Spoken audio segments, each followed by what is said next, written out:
Olá, queridos, bom dia. Paz de Cristo esteja com todos vocês. É um prazer nós retornarmos, né? O versículo, promessa é dívida, nós prometemos fazer a parte B, a continuação, né, do versículo que se encontra em Eclesiastes 9:8, quando Salomão diz: em todo o tempo sejam alvas as tuas vestes e jamais falte óleo sobre a sua cabeça. Bom, hoje então nós queremos explorar essa parte B do versículo, né? A começar desse advérbio, né? Jamais. Jamais falte o óleo sobre a tua cabeça. Esse advérbio é relativo a nunca, em tempo algum falte. Então, trata-se na fala de Salomão de algo essencial, né? A sobrevivência. Se fosse em termos humanos, nós compararíamos a necessidade de água, de comer, respirar. Impossível para pensar em vida sem, né, essas coisas. Pois muito bem, mas ele está falando de uma fala espiritual. E ele coloca essa urgência, né? Ele diz: nunca, jamais, em tempo algum, falte óleo sobre a tua cabeça. Nós observamos que não é um fator temporário, né? Periódico. É algo permanente, constante, que deve fazer parte, deve estar presente na nossa vida.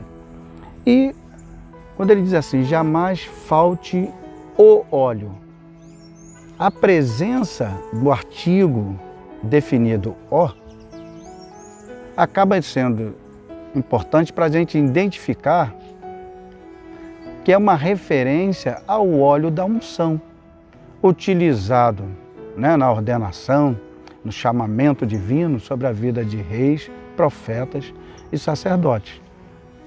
Êxodo 29:7, nós vemos a ordenança do Senhor, né, a Moisés em relação a Arão e sua família sacerdotal. Ali deveria ser derramado sobre eles o óleo da unção. Descrito também de maneira sublime no Salmo 133, quando o salmista diz: ó, quão bom e quão suave é que os irmãos vivam em união.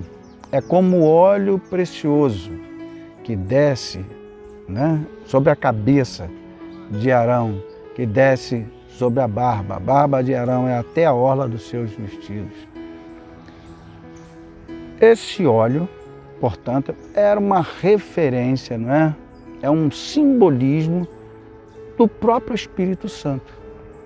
Então, a partir do momento que uma pessoa fosse ungida, isso caracterizava a sua função, mas também a capacitação para ele exercê-la, né? Então, a partir dali, ele era ungido e capacitado para exercer determinada atividade, determinada função. Pois muito bem. Só que, quando ele diz assim, jamais falte o óleo sobre a tua cabeça, isso me chamou a atenção, porque uma mente ungida é uma mente apta para resistir todos os ataques malignos. É uma mente blindada, é uma mente santa. E eu vejo um exemplo disso lá em Atos 6, quando a Bíblia diz que aqueles que discutiam com Estevão, um dos primeiros mártires e diácono, né, eleito, né, na igreja primitiva, discutiam, debatiam com ele, e a Bíblia diz no versículo 10, capítulo 6, que não podiam resistir à sabedoria e ao Espírito. E ali o Espírito é com letra maiúscula, Espírito Santo, o que Estevão falava.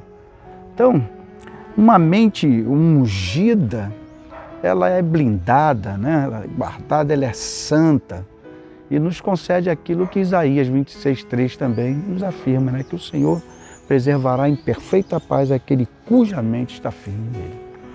Pois muito bem, o óleo da unção era um símbolo do Espírito Santo. Contudo, agora, na nova aliança, né? Nós vemos Hebreus 10, o escritor dizendo que as coisas passadas da lei eram sombras, né? Então, aquilo que era um símbolo agora é uma realidade. Pedro, em 1 Pedro 2,9, ele vai dizer: vós sois o sacerdócio, a geração eleita, o sacerdócio real, a nação santa, o povo adquirido, para anunciar as virtudes daquele que vos chamou das trevas para a sua maravilhosa luz. Então hoje, nós não utilizamos mais, não é necessário, porque o Espírito Santo é a própria unção de Deus em nós. Foi assim com Cristo, ele precisou dele.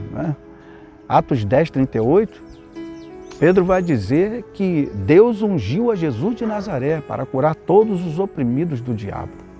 E Lucas 4, 18 também, uma referência belíssima, lá de Isaías 61, ele vai dizer: o Espírito do Senhor repousa sobre mim, pois que me ungiu, me ungiu para evangelizar os pobres, curar os quebrantados de coração, pôr em liberdade os cativos, dar vista cego, pôr em liberdade os oprimidos e anunciar o ano aceitável do Senhor. Então, Jesus foi ungido por Deus. A sua missão ser coroada de sucesso e de glória. E depois ele nos ungiu. Veja o que Paulo diz, confirmando isso.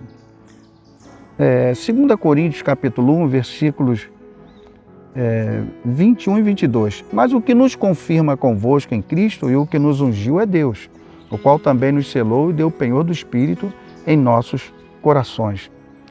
E 1 João 2, 20, ele vai dizer: vós tendes a unção do Santo. Então, hoje é a própria presença, é a própria pessoa do Espírito Santo que habita em mim e que habita você renascido em Cristo Jesus. E aí é interessante porque nós ficamos pensando, a ênfase de Salomão em nunca, jamais, em todo o tempo, não falte a unção sobre a sua vida. E por quê? Temos a necessidade da unção em nossas vidas. Isaías 10, 27 explica: porque a unção despedaçará todo jugo.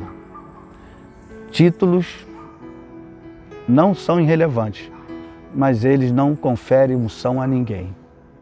Linguagem rebuscada não concede unção a ninguém. E não há nada mais maravilhoso para a Igreja de Cristo do que poder contemplar uma criança, um jovem, um adolescente, um junior, um homem, uma mulher, um ancião, uma anciã, cheios do Espírito Santo.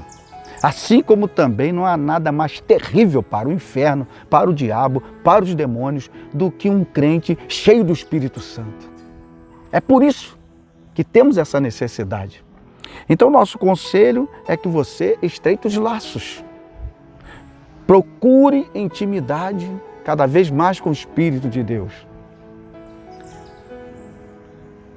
E dentro desse processo de busca, de intimidade, de comunhão, lembre-se, fatores como a oração, leitura da palavra, jejuns, são importantes. Mas uma das maiores aliadas da unção, um dos maiores segredos da unção é a obediência. Isso condiz com 1 Samuel, o livro, capítulo 15, versículo 22. Samuel ensinou isso para Saul quando ele se rebelou contra as ordens de Deus. Ele disse: mais vale a pena obedecer do que sacrificar. Então, a obediência é uma grande aliada. E o maior inimigo da unção não são os demônios nem o diabo. O maior inimigo da unção é o pecado. Então, aprendemos que o desejo do Senhor, por trás da fala de Salomão, é que jamais falte a nenhum de nós a unção devida para realizarmos a obra do Senhor com total eficácia. O meu desejo é que a cada dia eu e você possamos estreitar nossos laços com o Espírito Santo, buscá-lo e nos entregarmos a Ele de coração, em total obediência, e assim galgarmos a posição que Ele separou para cada um de nós. Pense nisso.